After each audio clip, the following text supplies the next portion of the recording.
gambaran tentang sirat.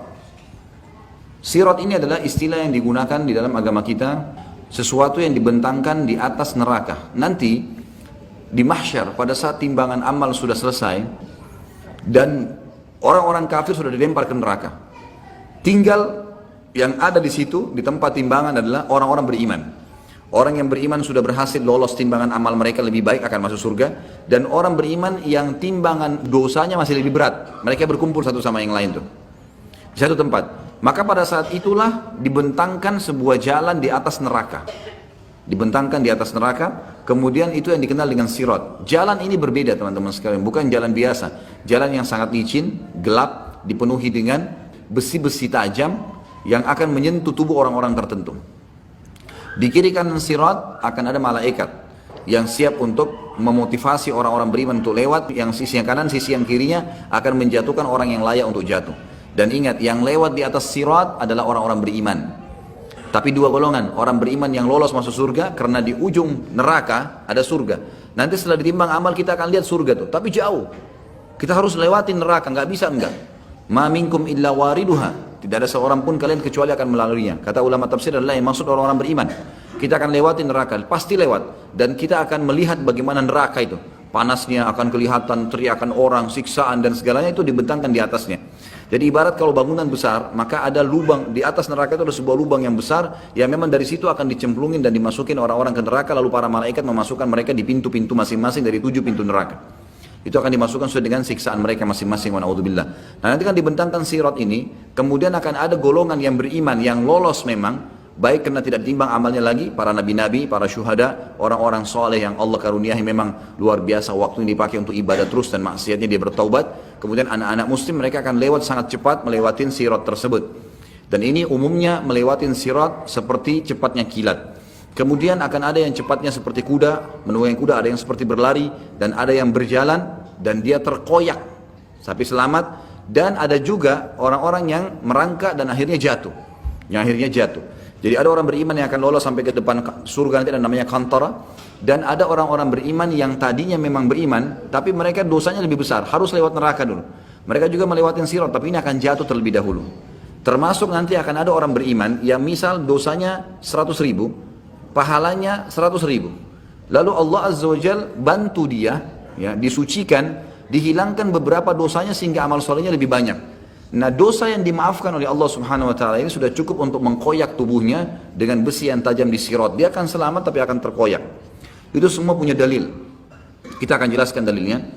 Dimulai dari surah Yasin ayat 66. A'udzubillahi minasyaitonir rajim. Walau nasya'u latamasna 'ala a'yunihim fastabaqus sirata fa anna yubsirun. Allah menceritakan tentang sirat itu. Jikalau kami menghendaki, pastilah kami hapuskan mata mereka, lalu mereka berlumba-lumba mencari jalan, maka bagaimana mereka bisa melihatnya?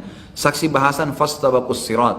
Pada saat mereka mau lewatin sirat, Allah Subhanahu wa taala bisa hilangkan pandangannya. Sebagian ulama tafsir mengatakan dimaksud adalah mereka gelap, tidak bisa lihat sirat itu.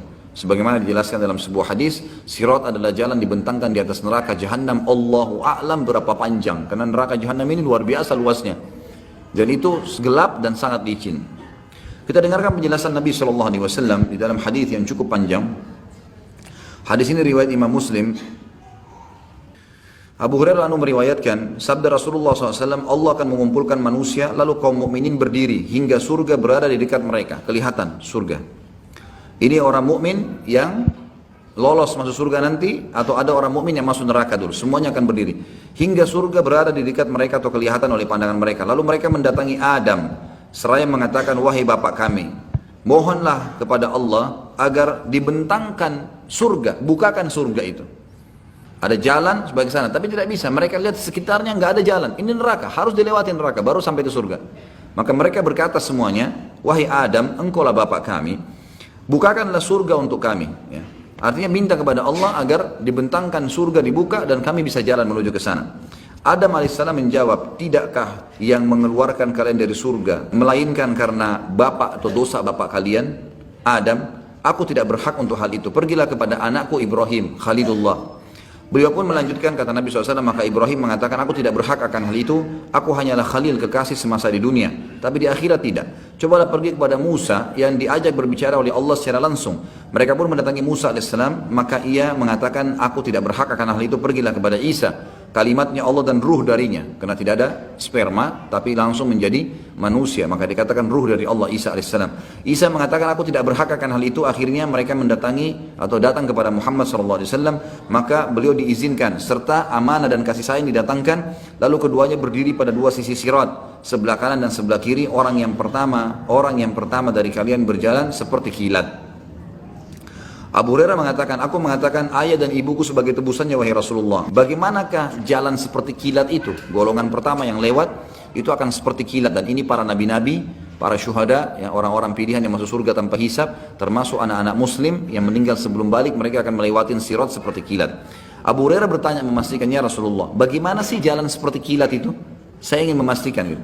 Lalu beliau menjawab, apakah kalian tidak melihat kilat bagaimana ia datang dan pergi dalam sekejap mata? Lalu kata Nabi SAW, kemudian ada golongan kedua yang akan lewat seperti burung yang terbang. Dan ada yang ketiga seperti laki-laki yang berjalan cepat. Amal-amal mereka lah yang menjalankan mereka sesuai dengan keadaan tadi. Kalau amalnya luar biasa, mereka seperti kilat. Kalau mereka amalnya sedang, maka ada seperti tadi burung yang terbang, ada yang seperti berlari dan seterusnya. Sedangkan Nabi SAW, sedangkan Nabi kalian berdiri di atas sirat. Nabi Muhammad SAW akan berdiri di atas sirat dengan hikmah Allah. Seraya berucap, wahai Rabb, selamatkanlah, hingga amal-amal hamba menjadi lemah. Jadi ada orang-orang yang lemah amalnya, maka mereka tidak mampu. Sampai seseorang datang tapi tidak kuasa berjalan kecuali dengan merangkak. Di kedua sisi sirat terdapat besi-besi runcing yang tergantung, serta diperintahkan supaya merengut siapa yang diperintahkan kepadanya. Ada yang terkoyak tapi selamat. Nah ini yang terkoyak tapi selamat yang saya jelaskan tadi, orang-orang beriman yang tadinya punya dosa lebih banyak daripada pahalanya. Ya, tetapi dosanya dimaafkan oleh Allah. Misal 100.000 dosa dengan 100.000 pahala. Diampunilah beberapa dosanya sehingga pahalanya lebih berat dan akhirnya dia lolos ke surga. Tapi karena ada dosa tadi yang berimbang itu, atau ada dosa yang lebih dan dimaafkan, ini sudah cukup membuat mereka terkoyak. Tapi mereka selamat. Terkoyak dalam arti kata mereka luka dengan besi-besi yang tajam. Mudah-mudahan tidak termasuk ini. Kita termasuk orang-orang yang awal masuk surga tanpa hisab. Dan ada yang terjatuh dalam neraka. Dan akhirnya ada yang terjatuh karena dosa mereka sendiri. Demi zat yang jiwa Abu Hurairah berada di tangannya. Ini Abu Hurairah menyampaikan tentang pemahamannya dari hadis Nabi SAW. Demi zat yang jiwa Abu Hurairah ada dalam tangannya. Sesungguhnya dasar neraka itu sedalam 70 musim atau 70 tahun. Hadis ini riwayat Imam Muslim.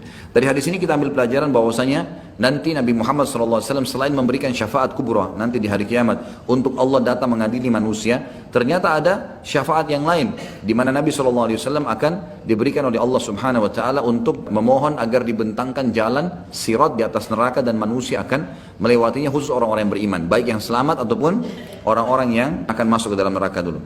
Riwayat yang lain adalah riwayat Tabarani dengan sanad hasan. Ibnu Mas'udin radhiyallahu anhu mengatakan, sirat dipasang di atas neraka jahanam seperti ketajaman pedang keras, licin lagi menggelincirkan. Di atasnya terdapat besi-besi runcing dari neraka yang menyambar. Ada yang berpegangan lalu jatuh di dalamnya dan terpelanting. Di antara mereka ada yang berjalan seperti kilat dan tidak lama kemudian ia selamat. Ada yang seperti kuda yang berlari. Ada juga orang yang seperti manusia yang sedang berlari.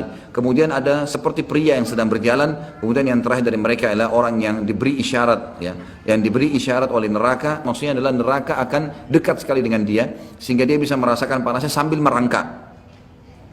Dan akhirnya dia terjatuh di dalamnya karena masih ada dosa tertinggal, hingga Allah memasukkan orang-orang yang lolos ke surga dengan karunia dan rahmatnya. Hadis ini melengkapkan hadis yang sebelumnya tentang masalah, ya, bagaimana orang-orang melewati sirat nanti akan lolos masuk surga sampai hisab, dan juga orang-orang yang harus melewati neraka dulu.